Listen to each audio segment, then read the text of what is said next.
ഇന്ന് നമ്മൾ ഫസ്റ്റ് ചാപ്റ്ററാണ് കേട്ടോ ഡിസ്കസ് ചെയ്യാൻ പോകുന്നത്. Nature's plenty. ഇതിലൊരു കോഡ്സ് കൊടുത്തിട്ടുണ്ട് ആൽബർട്ട് ഐൻസ്റ്റീൻ്റെ. Look deep into nature and then you will understand everything better. അപ്പോൾ നമ്മൾ നേച്ചറിലോട്ട് ഡീപ്പായിട്ട് ആഴത്തിൽ നോക്കുകയാണെങ്കിൽ നമുക്ക് എല്ലാ കാര്യങ്ങളും നന്നായിട്ട് മനസ്സിലാവുമെന്ന് പറയുന്നത്. അപ്പോൾ ആൽബർട്ട് ഐൻസ്റ്റീനാണ് ഈ ഒരു കോഡ്സ് തയ്യാറാക്കിയിട്ടുള്ളത് കേട്ടോ. അപ്പോൾ ഒരു ന്യൂസ് പേപ്പർ ക്ലിപ്പിംഗ് കൊടുത്തിട്ടുണ്ട്. Jharkhand, living close to nature and living life in full. Suryamani's story will definitely be an eye-opener to those who deliberately walk away from nature. അപ്പോൾ ആരെങ്കിലും തിരിഞ്ഞ് നടക്കുന്നുണ്ടെങ്കിൽ, അതായത് നേച്ചറിനെ ശ്രദ്ധിക്കാതെ പോകുന്നുണ്ടെങ്കിൽ അവർക്കൊരു കണ്ണ് തുറപ്പിക്കുന്നൊരു സ്റ്റോറിയാണ് ആരുടെ? സൂര്യമണിയുടെ. സൂര്യമണി ആരാണ്? സൂര്യമണി എന്നാണ് അടുത്ത പാരഗ്രാഫിൽ പറയുന്നത്. Suryamani is A tribal nature activist who loves the forest and considered it has her own. അതായത് സൂര്യമണി ഒരു ട്രൈബൽ നേച്ചർ ആക്ടിവിസ്റ്റാണ്. അതായത് ആദിവാസികളുടെ ഇടയിലൊക്കെ ഒരു നേച്ചർ ആക്ടിവിസ്റ്റ്, പ്രകൃതിയുടെ ഒക്കെ സംരക്ഷണത്തിനൊക്കെ ബന്ധപ്പെട്ടിട്ടുള്ള ഒരാളാണ് സൂര്യമണി. ഹു ലവ്സ് ഫോറസ്റ്റ് ഇഷ്ടപ്പെടുന്ന ആളാണ്. And considers it as her own. അവളുടെ തന്നെയാണ് ആ ഒരു ഫോറസ്റ്റ്, അവരുടെ തന്നെയാണ് എന്നുള്ളതാണ് അവർ ചിന്തിക്കുന്നത്. She loved the forest and knew that she could do something to save it. അപ്പോൾ അത്രത്തോളം അവർ ആ ഫോറസ്റ്റിനെ ഇഷ്ടപ്പെട്ടിരുന്നു. She love the forest and knew that she could do something to save it. അപ്പോൾ ഫോറസ്റ്റ് സംരക്ഷിക്കാൻ വേണ്ടിയിട്ട് അവർക്ക് കഴിയുന്ന രീതിയിൽ അവർ എന്തെങ്കിലും ചെയ്യണം എന്നുള്ളതാണ് അവരുടെ ഒരു ആഗ്രഹം ഉണ്ടായിരുന്നത്. In college she became A part of the save the forest movement. അപ്പോൾ കോളേജിലായിരിക്കുന്ന സമയത്ത് അവരൊരു സേവ് ദ ഫോറസ്റ്റ് മൂവ്മെൻറ്റ് എന്ന് പറഞ്ഞിട്ടുള്ള ഒരു സംഘടന ഉണ്ടായിരുന്നു. അപ്പോൾ അതിൻ്റെ ഒരു ഭാഗമായിട്ടുണ്ടായിരുന്നു. She went on nature walks with children on weekends explaining that she went on nature walks with children on weekends. അപ്പോൾ പ്രകൃതിയിലേക്ക് ഇറങ്ങി ചെല്ലാറുണ്ടായിരുന്നു അവർ ആഴ്ചകളിലൊക്കെ, അതായത് വീക്കെൻഡൊക്കെ ഉണ്ടല്ലോ, അപ്പോഴൊക്കെ കുട്ടികളായിട്ട് ഇറങ്ങി പോകാറുണ്ടായിരുന്നു. എക്സ്പ്ലെയിനിങ് ദാറ്റ് അവർ survival is linked with the survival of forest. അതായത് ഫോറസ്റ്റ് ഉണ്ടെങ്കിലാണ് നമുക്ക് ജീവിക്കാൻ പറ്റുള്ളൂ എന്നുള്ള ഒരു മോട്ടോ ആയിരുന്നു അവരുടെ. അപ്പോൾ കുറച്ച് ക്വസ്റ്റ്യൻസ് കൊടുത്തിട്ടുണ്ട്. What is this news item about. അപ്പോൾ എന്തിനെ കുറിച്ചിട്ടുള്ളതാണ് എന്നുള്ളത് നിങ്ങളൊന്ന് എഴുതുക കേട്ടോ. ഒരു ചെറിയൊരു നോട്ടിൽ എഴുതി നോക്കുക. Suryamani works hard to save the forest. Have you ever made an attempt to save nature? നിങ്ങൾ അങ്ങനെ ഒരു അറ്റംപ്റ്റ് എടുത്തിട്ടുണ്ടോ എന്നാണ് ചോദിക്കുന്നത് സൂര്യമണി. ഫോറസ്റ്റിന് സേവ് ചെയ്യാൻ വേണ്ടിയിട്ട് കുറേ കാര്യങ്ങൾ ചെയ്തിട്ടുണ്ട്. നിങ്ങൾ അങ്ങനെ എന്തെങ്കിലും ഒരു ട്രീ പ്ലാന്റ് ചെയ്യുക, അല്ലെങ്കിൽ ഒരു ചെടി വെക്കുക, അങ്ങനെ എന്തെങ്കിലും നിങ്ങൾ ചെയ്തിട്ടുണ്ടോ എന്നാണ് ചോദിക്കുന്നത്. ഉണ്ടെങ്കിൽ നിങ്ങൾ അതിനെക്കുറിച്ചിട്ടൊന്ന് ജസ്റ്റ് ഒന്ന് നോട്ട് ചെയ്ത് വെക്കുക കേട്ടോ. അടുത്ത question, our survival is linked with the survival of the forest. നമ്മളുടെ ഈ ഒരു ജീവിതം നമ്മളുടെ ഫോറസ്റ്റിൻ്റെ ഒരു സർവൈവലിനായിട്ട് ലിങ്ക് ചെയ്തിട്ടുണ്ട് എന്നാണ് പറയുന്നത്. Do you agree? നിങ്ങളത് അഗ്രി ചെയ്യുന്നുണ്ടോ? ഫോറസ്റ്റ് ഉണ്ടെങ്കിലല്ലേ നമുക്ക് ഒരു ലൈഫ് ഉണ്ടാവുള്ളൂ. അങ്ങനെ നിങ്ങൾ ചിന്തിക്കുന്നുണ്ടോ എന്നാണ് ചോദ്യം. ഉണ്ടെങ്കിൽ നിങ്ങളൊന്ന് നോട്ട് ചെയ്ത് വെക്കുക കേട്ടോ. അപ്പം അടുത്ത ഒരു ഇത് തന്നിട്ടുള്ളത്, imagine you are going on a nature walk with your teacher. How would that experience be? നിങ്ങളൊരു നേച്ചർ വാക്കിന് പോവുകയാണ് നിങ്ങളുടെ ടീച്ചർ. അപ്പോൾ നിങ്ങളുടെ എക്സ്പീരിയൻസ് എന്താണ് എന്നുള്ളത് നിങ്ങളൊന്ന് ഇതേപോലെ എന്തൊക്കെ നിങ്ങൾ കണ്ടു. ആദ്യത്തെ കോളത്തിൽ I could see, I could hear, എന്തൊക്കെ നിങ്ങൾ കേട്ടു. I could sense the fragrance of flowers. അപ്പോൾ ഒന്നാമത്തത് എന്താണ്, എന്തൊക്കെ നിങ്ങൾ കണ്ടു എന്നുള്ളത് എഴുതണം. ഐ കുഡ് സീ എന്തൊക്കെ കണ്ടിട്ടുണ്ടാവും? ബിഗ് ട്രീസ്, പിന്നെന്താണ് ബേർഡ്സ്, പിന്നെന്താ നിങ്ങൾ കണ്ടിട്ടുണ്ടാവുക? അങ്ങനെ നിങ്ങൾ എന്തൊക്കെ കണ്ടു? റിവേഴ്സോ അല്ലെങ്കിൽ അരുവികൾ, ചെറിയ അരുവികളൊക്കെ കണ്ടിട്ടുണ്ട്. അങ്ങനെ അതിനെക്കുറിച്ചിട്ട് നിങ്ങൾ എഴുതുക കേട്ടോ. അപ്പം നമുക്ക് സ്റ്റോറിയിലോട്ട് പോവാം. Here is a boy who sets out on a trip to appreciate the beauty of nature. അപ്പോൾ ഇതൊരു ബോയുടെ കഥയാണ്, അതായത് ഒരു ആൺകുട്ടിയുടെ കഥയാണ്. എന്തിനെ കുറിച്ചിട്ടുള്ളതാണ്? ഒരു ട്രിപ്പ് പോയിട്ടുള്ളതാണ്. ബ്യൂട്ടി ഓഫ് നേച്ചർ, പ്രകൃതിയുടെ ഭംഗി കാണാൻ വേണ്ടിയിട്ട് ഒരു കുട്ടി പോയിട്ടുള്ള ഒരു കഥയാണിത്. Where does he go? എവിടെയാണ് അവൻ പോയിട്ടുണ്ടാവുക? What does he see there? How does he feel? Let's find out. അപ്പോൾ നമുക്ക് റസ്കിൻ ബോണ്ടിൻ്റെ ഒരു സ്റ്റോറിയാണിത് കേട്ടോ. How far is the river? ഇതാണ് heading. Between the boy and the river stood a mountain. The boy was young and the river was small, but the mountain was big. അപ്പോൾ between the boy and the river, ബോയുടെയും റിവറിൻ്റെയും ഇടയിൽ stood a mountain, ഒരു mountain ഉണ്ടായിരുന്നു. The boy was young, അപ്പോൾ ആ ഒരു ആൺകുട്ടി ഒരു ചെറുപ്പക്കാരനായിരുന്നു, ചെറിയൊരു കുട്ടിയായിരുന്നു. The river was small, river എന്തായിരുന്നു, റിവറും സ്മോൾ ആയിരുന്നു. But the mountain was big. The thickly forested mountain hid the river, but the boy knew it was there. അപ്പോൾ ആ മൗണ്ടെയിൻ്റെ മുകളിൽ, ദ തിക്ലി ഫോറസ്റ്റഡ് മൗണ്ടെയിൻ, ആ മൗണ്ടെയിൻ്റെ മുകളിൽ ഒരുപാട് കാട് പിടിച്ച് കിടക്കുമായിരുന്നു. അപ്പോൾ അത് ആ റിവറിനെ ഹിഡ് ചെയ്തു, മറച്ച് പിടിച്ചു. But the boy knew it was there. പക്ഷേ ആ ബോയ്, അത് ആൺകുട്ടിക്ക് അറിയാമായിരുന്നു, ആ ബോയ്ക്ക് അറിയാമായിരുന്നു എന്ത്, അവിടെ ഒരു റിവർ ഉണ്ട് എന്ന്. പക്ഷേ ശരിക്കും നമ്മൾ നോക്കുകയാണെങ്കിൽ അത് കാണില്ല. He had never seen the river with his own eyes. അപ്പോൾ he had never seen, അവന് അങ്ങനത്തെ ഒരു കാര്യം കണ്ടിട്ടേ ഇല്ല അവൻ്റെ കണ്ണുകൊണ്ട്. ഹിസ് ഓൺ ഐസ്, അവൻ്റെ കണ്ണുകൊണ്ട് അവൻ ഇതുവരെ അങ്ങനത്തെ ഒരു റിവർ കണ്ടിട്ടില്ല. But from the villagers he had heard of it. അതായത് അവൻ്റെ അടുത്തുള്ള വില്ലേജേഴ്സ് പറഞ്ഞ് കേട്ടിട്ടല്ലാതെ ഇവന് ഈ ഒരു കാര്യം അറിയില്ല എന്നാണ് പറയുന്നത്. Of the fish in its waters and of its rocks. അപ്പോൾ ഫിഷ് ആ വെള്ളത്തിലുണ്ട് എന്നും അതുപോലെ തന്നെ അതിനെക്കുറിച്ചിട്ടുള്ള അവിടെയുള്ള റോക്സിനെ കുറിച്ചിട്ടൊന്നും അവന് കണ്ടിട്ടില്ല. പക്ഷേ അവർ വില്ലേജേഴ്സ് പറഞ്ഞു കേട്ടിട്ടുള്ള അറിവാണ് ഇവൻക്കുള്ളൂ. He wished to touch the water and knew it personally. അപ്പോൾ അവൻ്റെ ആഗ്രഹം എന്തായിരുന്നു? He wished to touch the water, ആ വെള്ളം ഒന്ന് ടച്ച് ചെയ്യാനും അതൊന്ന് പേഴ്സണലായിട്ട് അവനക്ക് തൊട്ടറിയാനും വേണ്ടിയിട്ട് ആയിരുന്നു അവന് അങ്ങോട്ട് അവൻ്റെ ഒരു ആഗ്രഹം അതായിരുന്നു. He wish to touch the water and knew it personally. അപ്പോൾ നമുക്ക് ഈ ഒരു പാരഗ്രാഫിലുള്ള ഒരു ക്വസ്റ്റ്യൻ നോക്കാം. What prevented the boy from seeing the river? എന്തായിരിക്കും പ്രിവെൻറ്റ് ചെയ്തിട്ടുണ്ടാവുക? ആ റിവർ കാണുന്നതിന് ആ ബോയിനെ പ്രിവെൻറ്റ് ചെയ്തിട്ടുള്ള, മറച്ചു പിടിച്ചിട്ടുള്ള എന്തായിരുന്നു? ആൻസർ നിങ്ങൾക്ക് പറയാൻ പറ്റുമോ? അതന്നെ, the thickly forested mountain. Okay, very good. ഇനി നമുക്ക് അടുത്ത പാരഗ്രാഫ് നോക്കാം. He stood in front of his house on the hill opposite the mountain. അപ്പോൾ അവൻ്റെ വീടിൻ്റെ ഫ്രണ്ടിൽ, he stood in front of his house on the hill opposite the mountain. അതായത് അവിടെ ഒരു കുന്നുണ്ടായിരുന്നു, അവൻ്റെ വീടിൻ്റെ മുകളിൽ, വീടിൻ്റെ ഫ്രണ്ടിൽ ഒരു കുന്നുണ്ടായിരുന്നു. അത് ആ മൗണ്ടെയിൻ്റെ ഓപ്പോസിറ്റായിരുന്നു കേട്ടോ. ഒരു ഫ്രണ്ടിൽ ഒരു ഹില്ലുണ്ടായിരുന്നു, അതിൻ്റെ ഓപ്പോസിറ്റായിരുന്നു ആ mountain. And gazed across the valley. അപ്പോൾ അവിടെ നിന്ന് അവനിങ്ങനെ നോക്കുമായിരുന്നു. ഗെയ്സ്ഡ് എന്ന് പറഞ്ഞാൽ നോക്കിക്കൊണ്ടിരിക്കുക. അക്രോസ് ദ വാലി, അവന് ആ ഒരു റിവറിനെ സ്വപ്നം കണ്ടിട്ട്, ഡ്രീമിങ് ദ റിവർ, ആ റിവറിനെ സ്വപ്നം കണ്ടിട്ട് അവനിങ്ങനെ നോക്കി നിൽക്കുമായിരുന്നു അവൻ്റെ വീടിൻ്റെ ഫ്രണ്ടിൽ. He was about 12 years old. അപ്പോൾ അവൻ്റെ പ്രായം എന്താണ്? ഒരു 12 years old, നിങ്ങളുടെയൊക്കെ പ്രായം.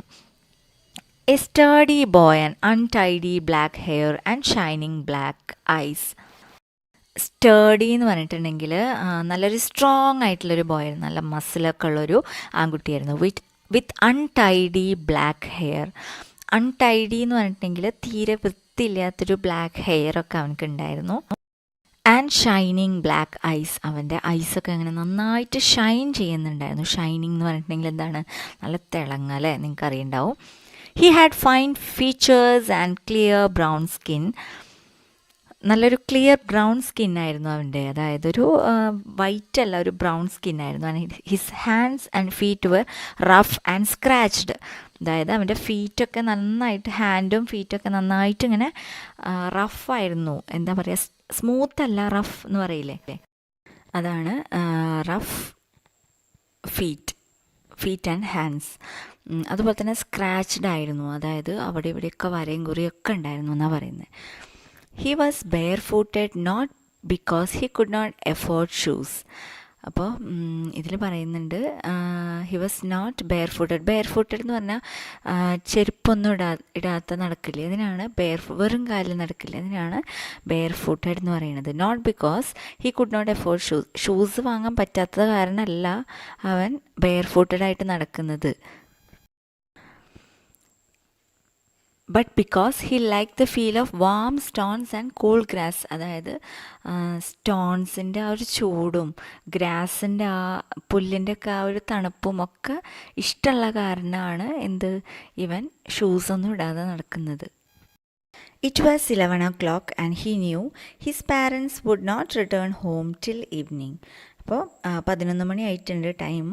അപ്പോൾ അവനക്ക് അറിയായിരുന്നു, he knew his parents would not return. അപ്പോൾ അവൻ്റെ പാരൻസ് എപ്പോഴാണ് വീട്ടിലെത്തുക? ഈവനിങ്ങിലാണ് വീട്ടിലെത്തുള്ളൂ. അപ്പോൾ ഇപ്പോഴൊന്നും വരില്ല എന്ന് അവനക്ക് നല്ല ഉറപ്പുണ്ടായിരുന്നു. There was a loaf of bread he could take with him. അപ്പോൾ അവിടെ എടുക്കാനുള്ളത് അവിടെ ഒരു കുറച്ച് ബ്രെഡ് മാത്രമാണ് ഉണ്ടായിരുന്നുള്ളൂ. And on the way he might find some fruits. അപ്പോൾ അവനക്ക് ഉറപ്പുണ്ട് പോകുന്ന വഴിയിൽ അവനക്ക് കുറച്ച് ഫ്രൂട്ട്സൊക്കെ കിട്ടുമെന്ന് അവനക്ക് നല്ല ഉറപ്പുണ്ട്. അപ്പോൾ ക്വസ്റ്റ്യൻസ് നോക്കാം കേട്ടോ. What did the boy here about the river from the villages? എന്താണ് ബോയ് കേട്ടത്? നിങ്ങൾ തന്നെ എഴുതണം കേട്ടോ. അതിൽ കറക്റ്റായിട്ട് അതിൽ തന്നെ കൊടുത്തിട്ടുണ്ട്. അതുപോലെ തന്നെ why did the boy like to walk bare footed? നമ്മൾ നേരത്തെ പറഞ്ഞില്ലേ എന്തുകൊണ്ടാണ് ചെരുപ്പൊന്നും ഇടാതെ നടക്കാൻ കാരണം എന്നുള്ളത്. ഇനി അടുത്ത ഇത് നോക്കാം. Here was the opportunity he had waited for. അപ്പോൾ ഈ ഒരു ഇതിനാണ് അവന് കാത്തിരുന്നിട്ടുണ്ടായിരുന്നത്. അവനക്ക് he like to visit forest, he like to see what is inside the forest. അപ്പോൾ ഈ ഒരു അവസരത്തിന് വേണ്ടിയിട്ടാണ് അവന് വെയിറ്റ് ചെയ്തുകൊണ്ടിരുന്നത്. His mother and father had gone to visit relatives for the entire day and had left him on his own. അപ്പോൾ his mother and father ഇവരൊക്കെ എങ്ങടെ പോയിട്ടുണ്ടായിരുന്നത്? They had gone to visit relatives. ആ ഒരു entire day, അതായത് ആ ഒരു ദിവസം ഫുള്ള് എന്ത് സംഭവിക്കുകയാണ്? അവർ റിലേറ്റീവ്സിനെ വിസിറ്റ് ചെയ്യാൻ വേണ്ടി പോയിരിക്കുകയാണ്. And had left him on his own. അതായത് അവനവിടെ ഒറ്റയ്ക്കാക്കിയിട്ടാണ് അവർ പോയിട്ടുള്ളത്. If he came home before they returned they would not know where he had been. അപ്പോൾ അവന് if he came home before dark, അതായത് ഇരുട്ടുന്നതിന് മുമ്പ് തന്നെ അവന് വീട്ടിലെത്തുകയാണെങ്കിൽ അവർക്കറിയില്ലല്ലോ ഇവൻ എങ്ങടാ പോയിട്ടുണ്ടെന്ന്. അവർ വിചാരിക്കും he was still in home, അല്ല വീട്ടിൽ തന്നെ ആയിരുന്നു എന്നവർ ചിന്തിക്കും. He went into the house and wrapped the loaf in a newspaper. അപ്പോൾ വീടിൻ്റെ ഉള്ളിലേക്ക് പോയിട്ട് and wrapped the loaf in a newspaper. ന്യൂസ്പേപ്പറിൻ്റെ ഉള്ളിൽ ആ ബ്രെഡ് എടുത്ത് പൊതിഞ്ഞു വെച്ചു. Then he closed all doors and windows. അപ്പോൾ ഡോർസും വിൻഡോസും ഒക്കെ ക്ലോസ് ചെയ്തു. അപ്പോൾ where is he planning to go? എങ്ങോട്ടാണ് പോകാൻ നോക്കുന്നത്? He's planning to go to the forest അല്ലേ. The path to the river dropped steeply into the valley then rose and went round the big mountain. അപ്പോൾ path to the river dropped steeply into the valley, അതായത് ആ റിവറിലോട്ടുള്ള വഴിയുണ്ടല്ലോ അതൊരു കുത്തനുള്ളൊരു വഴിയായിരുന്നു. ആദ്യം താഴത്തേക്കൊരു കുത്തനൊരു ഇറക്കം, then rose എന്നിട്ട് ഒരു കയറ്റം, and went round the big mountain, എന്നിട്ട് ആ ബിഗ് മൗണ്ടെയിൻ്റെ അവിടേക്കാണ് ഈ ഒരു വഴി പോകുന്നത്. It was frequently used by the villagers. അപ്പോൾ ഈ വഴി ആരാണ് ഫ്രീക്വൻ്റ് ആയിട്ട് യൂസ് ചെയ്തിരുന്നത്? It was frequently used by the villagers. അവന് കേട്ടിട്ടുള്ള ആ ഒരു വില്ലേജേഴ്സിൻ്റെ അടുത്തു നിന്നാണ് ഇങ്ങനെ ഒരു വഴി ഉണ്ട് എന്ന് അവന് മനസ്സിലാക്കിയത്. അപ്പോൾ അവരാണ് സ്ഥിരമായിട്ട് ഇതിനെ പോകുന്നത്. പിന്നെന്താണ്? ദ വുഡ് കട്ടേഴ്സ്, അതായത് മരം മുറിക്കാൻ വരുന്ന ആൾക്കാർ, milkmen and mule drivers, and there were no villages beyond the mountain or near the river. പക്ഷേ ഇപ്പോൾ അവിടെ ആരും ഇല്ല കേട്ടോ, ഒറ്റയ്ക്കാണ് അവൻ. there were no villages beyond the mountain. ആ മൗണ്ടെയിൻ കടന്നിട്ടുണ്ടെങ്കിൽ ആരും ഇല്ലാത്തൊരു സ്ഥലമാണ്. The boy passed a woodcutter and asked him how far it was to the river. അപ്പോൾ ഒരു വുഡ് കട്ടറിൻ്റെ അടുത്തേക്ക് എത്തിയവൻ ആൻഡ് ആസ്ക്ഡ് ഹിം, അവരോട് ചോദിച്ചു. എന്താ ചോദിച്ചത്? How far it was to the river, എത്ര ദൂരമുണ്ട് റിവറിലോട്ട്, എത്ര ദൂരമുണ്ട് എന്ന് അവൻ ചോദിച്ചു. The woodcutter was short but powerful man with a creased and withered face and muscles that stood out in hard, ugly lumps. അതായത് ആ വുഡ് കട്ടറിൻ്റെ ഒരു രൂപമാണ് അവിടെ ഡിസ്കസ് ചെയ്യുന്നത്. അതായത് ഷോർട്ടാണ്, ഉയരം കുറവാണ്, പക്ഷെ പവർഫുള്ളാണ്, നല്ല സ്ട്രോങ് ആയിട്ടുള്ള ആളാണ്. With a creased and weathered face. Creased and weathered face എന്ന് പറഞ്ഞിട്ടുണ്ടെങ്കിൽ എന്താണ്? അതായത് മുഖമൊക്കെ ഒരുമാതിരി ചുക്കിച്ചുളിഞ്ഞിട്ടുള്ളൊരു അവസ്ഥ ഉണ്ടല്ലോ, അതാണ് ക്രീസ്ഡ് ആൻഡ് വെതേർഡ് ഫേസ് എന്ന് പറയുന്നത്. And muscles that stood out in hard ugly lumps. അതായത് മസിൽസൊക്കെ ഉണ്ട്, പക്ഷേ അതൊരു കറക്റ്റായിട്ടുള്ള ഒരു മസിൽസ് അല്ല എന്നാണ് പറയുന്നത്. അതായത് അവിടെ ഇവിടെയൊക്കെ ഇങ്ങനെ മുളച്ച് നിൽക്കുന്ന, ലംസായിട്ട് മുളച്ച് നിൽക്കുന്ന ഒരു അവസ്ഥയിലാണ് ഈ മസിൽസൊക്കെ ഉള്ളത്. 7 miles he said. അപ്പോൾ എത്ര ദൂരം ഉണ്ടെന്നാണ് ബോയ് ചോദിച്ചത്. അപ്പോൾ എത്രയാണ്? 7 miles, 7 മൈൽസും കൂടി ഉണ്ട്. He said which was fairly accurate. Why do you want to know? അപ്പോൾ 7 miles എന്ന് ആൾക്ക് വലിയ ഉറപ്പൊന്നുമില്ല. Wood cutter he was not so confident. But അപ്പോൾ അയാൾ ചോദിച്ചു എന്ത്? Why do you want to know, എന്തിനാ നീ ഇതൊക്കെ അറിയുന്നതെന്ന്. I am going to the river said the boy. അപ്പോൾ I am going to the river alone. അപ്പോൾ ഒറ്റയ്ക്കാണോ പോകുന്നത് എന്നാണ് ചോദിക്കുന്നത് വുഡ് കട്ടർ. Of course. അപ്പോൾ ബോയ് പറയാണ് ഓഫ് കോഴ്സ് ഞാൻ ഒറ്റയ്ക്കാണ് പോകുന്നത്. But it was too far. It will take you 3 hours to reach there. It is too far. ഒരുപാട് ദൂരമുണ്ട്. It will take you 3 hours to reach there. അവിടെ എത്താൻ എത്ര മണിക്കൂർ വേണം? 3 മണിക്കൂർ വേണം അവിടെ എത്താനായിട്ട്. Then you have to come back. തിരിച്ചും അതേപോലെ 3 മണിക്കൂർ. It will be getting dark. അപ്പോൾ നല്ല ഡാർക്കാവും, ഇരുട്ടാവും എന്നാണ് പറയുന്നത്. Besides it is not an easy road. നല്ല ഈസി ആയിട്ടുള്ള റോഡല്ല. But I am a good walker said the boy. പക്ഷെ ഞാനൊരു നല്ല നടത്തക്കാരനാണ്. വാക്കർ എന്ന് പറഞ്ഞിട്ടുണ്ടെങ്കിൽ എന്താണ്? നടത്തത്തിൽ ഞാനൊരു എക്സ്പേർട്ടാണെന്നാണ് പറയുന്നത്. Though he had never walked further than a mile from his house to his school. അപ്പോൾ എന്താ ഈ ബോയ് ഞാനൊരു ഭയങ്കര I am a good walker എന്നൊക്കെ പറയുന്നുണ്ടെങ്കിലും എന്താണ്, ഒരു മൈല് നടന്നിട്ടില്ല. He had never walked a mile from his house to his school. അതായത് വീട്ടിലും അത് വീട്ടിൽ നിന്ന് സ്കൂളിലേക്കും സ്കൂളിൽ നിന്ന് വീട്ടിലേക്കും അല്ലാതെ വേറെ എങ്ങോട്ടും ഇവൻ പോയിട്ടില്ല എന്നാണ് പറയുന്നത്. എന്നിട്ടാണ് ഇവന് I M A good walker എന്നൊക്കെ പറയുന്നത്. മനസ്സിലായോ?